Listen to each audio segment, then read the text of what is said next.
Hey, there. 17. What? 17 days to Rotterdam.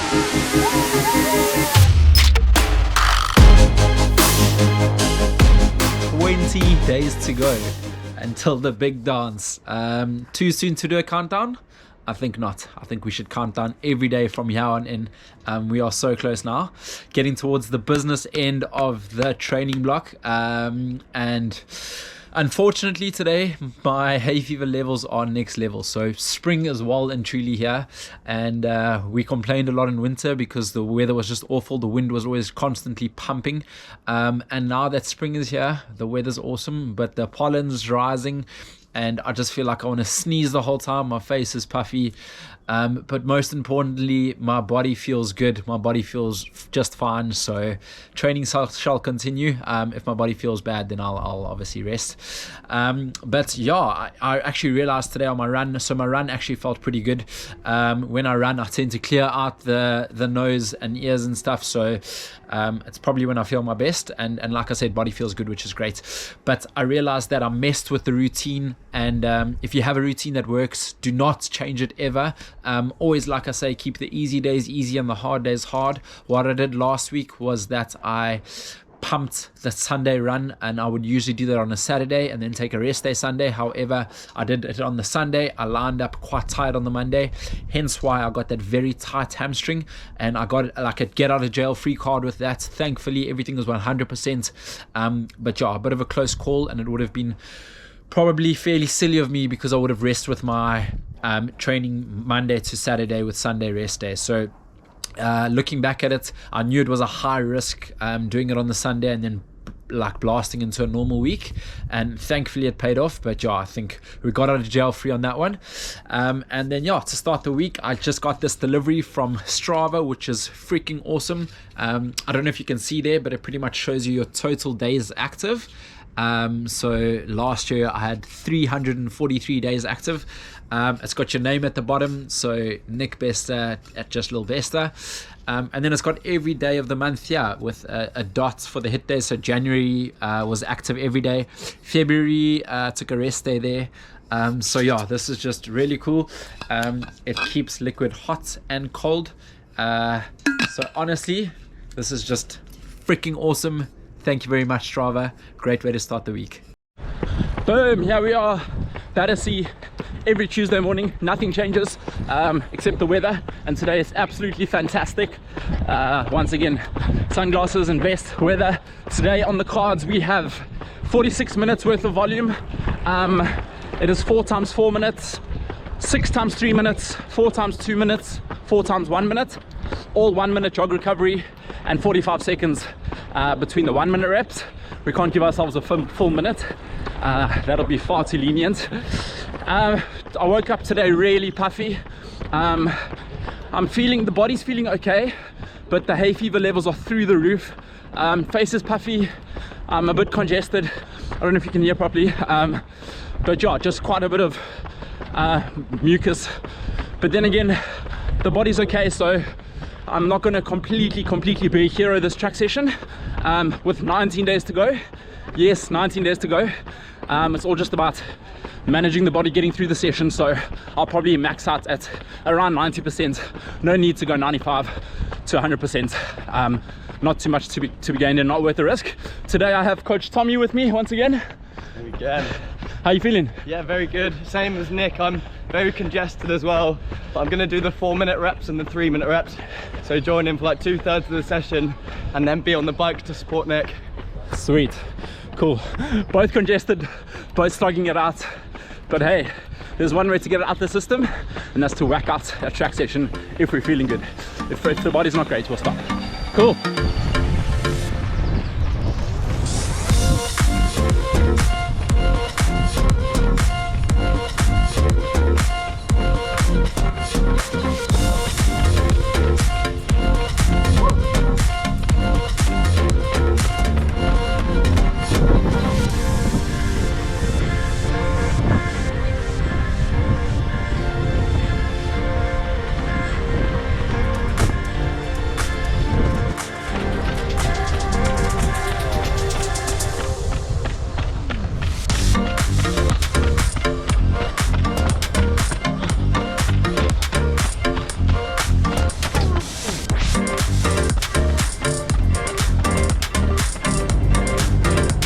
10 seconds.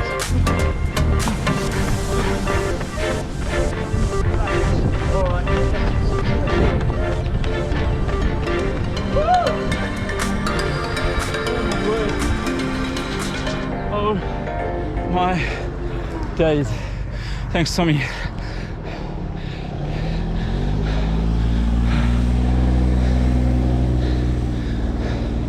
That last rep, 2:39 pace. Are you kidding me? Even though it was only 1 minute, nice to know the legs can go at that pace. Oh, here's my pole.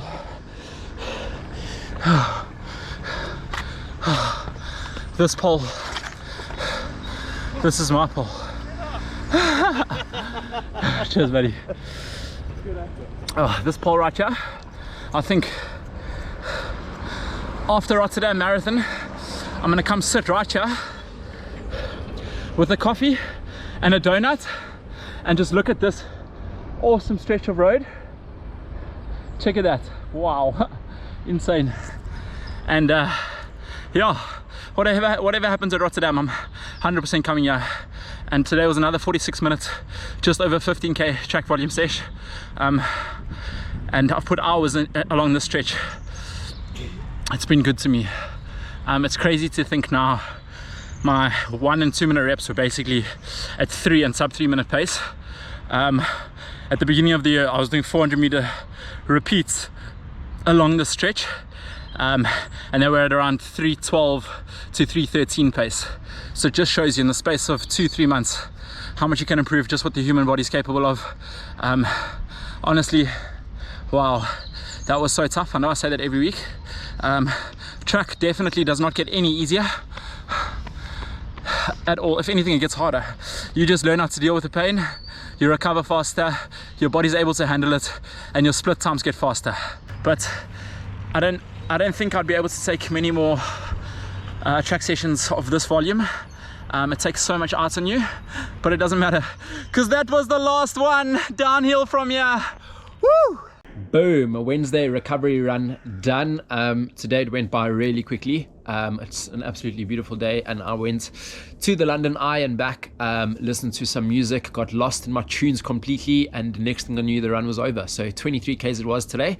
I did more dancing than running in that run, so if anyone out there in London saw me jamming down the streets, I'm sorry, I was in the zone to my music. But yeah, as you can tell, I'm a little bit congested, but just quite a bad case of hay fever. But I am really happy because today was the first day this week I woke up without a headache, without blocked ears. So I'm definitely en route to recovery, which is great. The body feels good. I would never push it if the body was feeling bad and if I was really, really sick. So yeah, hopefully, you know, it's 18 days out. Hopefully by next week I will start feeling really good and really get the vitamin C and get the immune system up and be strong, healthy and ready to go on race day. So today I am going to be smashing out a whole lot of training plans on Training Peaks. Obviously, being an online coach, that's where I spend a lot of my time doing plans on Training Peaks. But before I do that, let me have a smoothie. Good morning. As you can see, a little group running there. 6:30 in the morning. Good to see people getting out nice and early. Today I am very tired. Being the parent of a 1-year-old, Hayley unfortunately woke up pretty much every hour last night. She's been sleeping really well lately, so I can't complain. But last night, not one of her greatest nights. I think her teeth are coming through. So yeah, it was a really, really tough one. I have got coffee in the system. I'm on my way to the Adidas morning run, and then from there I'll do my own session. So the Adidas session's a heel repeat session, but I'm mostly coordinating that and taking part. And then I'm doing my Kenyan style fartlek. Today is 1 minute on, 1 minute off. And yeah, nothing too fancy. I've got probably 2 more sessions to get through after this, one on Saturday, one on Wednesday, and then it's taper o'clock. But yeah, today is all about survival. I am running on fumes, but let's not talk ourselves out of it. Let's just hope Hayley sleeps a little bit better come race week. Teeth, as the other parents are out there, are the bane of my existence. So hopefully this teeth behave and she sleeps, well, I would say like a baby, but babies don't sleep very well. So yeah, just sleeps a bit better than she's been sleeping last night. Cool. Let's get this done. Okay, go. 17 what? 17 days to Rotterdam. Boom. Shagalagalaga. London 1, Nick 0, but we are one session closer. Quite tired in that session, no surprise as expected. Split times were not bad, but as we know, it's all about effort. So tomato, somewhere there, somewhere, and effort levels were there. That's what truly counts. And yeah, we are one step closer to Rotterdam. It's obviously not ideal from a performance point of view, lining up a little bit fatigued prior to a session like that. But then again, I cannot complain. Honestly, I love what I do, and I am blessed to be able to say that. I wake up, I look forward to my day pretty much every day. It's crazy to think that I've been a full-time online coach and in this life for almost 2 years now. I used to come to the city every day for the first 3.5 years and work as a banker in the corporate world. I was obviously a banker and worked in the corporate world for 10 years, and I hope you can hear me over this train. But yeah, I've been a full-time online running coach for just under 2 years, and I have not looked back once. It's honestly incredible. I think if I had to kick my training up and my athlete performance up to the next level, I'm probably at the sub-elite level. If I wanted to be elite, I would have to live like an elite, get proper rest, be super fresh for these sessions, sacrifice a lot, which I'm just not prepared to do. I love what I do every day, and that's not going to change. So yeah, just grinding, and hopefully, you know, I have that goal of 220, and hopefully that comes in a couple of days time. But we are closer, and yeah, time to chill out, work done for the day, and sweet. One more big session on Saturday, another one on Wednesday, and then it's basically taper, o'clock, come on. So I've just completed my Easy Friday shakeout, and it is 16 days to go. Come on. But I know quite a few of you have got big races coming up as well, and I suppose at this stage of the block it's really good to talk about some of my best taper tips. So there are loads, but let me touch on my top ones. So number one, I would say, is don't do anything too crazy within 2 weeks to go. You can't gain much fitness, so within 2 weeks to go, you kind of just want to keep the marathon flow there, get your body and mind used to the marathon pace. Don't completely empty the tank, because obviously that can stay in your legs come race day. However, I don't like to completely just do nothing in the last 2 weeks. I like to just keep the legs moving over, and I strongly recommend the same. So a lot of like shorter, easy shakeouts with a couple of shorter like intervals, maybe at target marathon pace, but nothing too crazy that'll stay in the legs. Number two is to try and get an extra hour's sleep in race week. Sleep, we know, is when your body truly recovers. Getting an extra hour sounds dreamy. It's often not that easy when you're living with a 1-year-old. But honestly, try and aim for that. Try find the time for that, because that's when your body truly recovers and you want to wake up fresh come race day. Number three is extra TLC for the body. Because you're not doing as much mileage, you should theoretically have a little bit more time, and spend that time doing a little bit of extra stretching, foam rolling, maybe an Epsom salt bath, stuff, runner's mobility, just stuff to keep the body sort of mobile and not tighten up and loose, so that it's ready to really go come race day. Number four is paranoia. So we all freak out before a race. Have I done enough? Have I done too much? What about that 1 week where I was hungover or ate too much food and I just had a complete blowout? And whatever the case is, it doesn't matter. Your fitness levels are where they're at. Back yourself, commit to a goal, and give it your best shots in trying to get there. But freaking out is part of the process. It's part of what keeps us coming back for more. Often partners tend to bear the brunt of this. So sorry, all running partners out there. But yeah, really just try and enjoy the freaking out and paranoia, I suppose, because you know, it's exciting, and it's what brings us back for more. And then last but not least, really try and make sure you don't do anything new on race day, which you know, but I'm sure you've done a lot of your like longest runs in your race day kit. Try to think of areas where you chafed, apply lots of Vaseline there. Life is far too short to chafe. You don't want to go through pain like that in a race. And also don't change anything with your race day routine nutrition wise. So as you know, in my case, I wake up, I have my peanut butter on toast, I have my pre-race bar, I have my electrolyte drinks, my science and sport gels, so on and so forth. So honestly, if it's worked for you in training, don't change it on race day. So those are my top 5 tips. There's loads more, but I hope those ones really help you, and hopefully I can listen to most of them myself. Cool. One big session to go tomorrow, and then we're in the last 2 weeks. Come on. It's the whoa weekend, baby. Haley didn't sleep very well last night again, so running off fumes a little bit. Feel like I could nap, but no, we are going to go get the session done. So today, with 2 weeks out, it's all about getting the mind and body used to what race pace feels like. So we're doing 20 kilometers of volume at target marathon pace. I might alternate the kilometers, one slightly faster, one slightly slower, but ultimately average sub 220 pace. With warm up and cool down, it'll probably be 36 Ks in total. After today, the mileage drops off quite nicely. So really another important session to get through. And it's a gorgeous morning out there, very appealing. So let's go out there and get this thing done. Guys, we did it. We got through the last 100-mile week of the block, and we are cutting down from here. Honestly, I would say this week was definitely one of the toughest, purely because of the fact that I wasn't feeling great. So to get through the training and pretty much nail the splits as I wanted to, it's just really awesome, big confidence booster. But yeah, it was definitely not the easiest, that's for sure. So today's session went really well, actually. Battersea was absolutely pumping. I mean, check it out, it's like proper spring 20-degree weather there.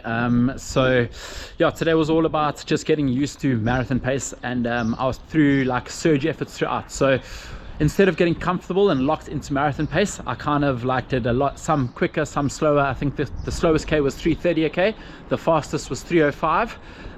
So I made work very tough for myself, and pretty much that's what happens on race day, because you know, you'll go through stitches, I don't know, the group will surge, you'll just go through phases where you're not as quick, and then phases where you're feeling good. So kind of try to replicate that today, and try and prepare for any curveballs that may come in 2 weeks time. But yeah, all in all, just really happy to have got through this week. Anyways, I've got a very important question to ask you guys. I will be getting my race day cut very soon. So for London Marathon, I got highlights in my hair. This time round, I'm thinking of getting the Adidas stripes inside here, and then the B, like the Best Athletics logo, shaved into the side with a little bit of a fringe. Let me know your thoughts on what marathon cut I should get, or what race day cut I should get. But yeah, I'm really keen to get one done. I've thoroughly just enjoyed this process from start to finish. What will be will be. No block is perfect, but this block's gone very well. So we've given ourselves a good shot. And yeah, can I tell you a little secret quickly? 2 weeks to go.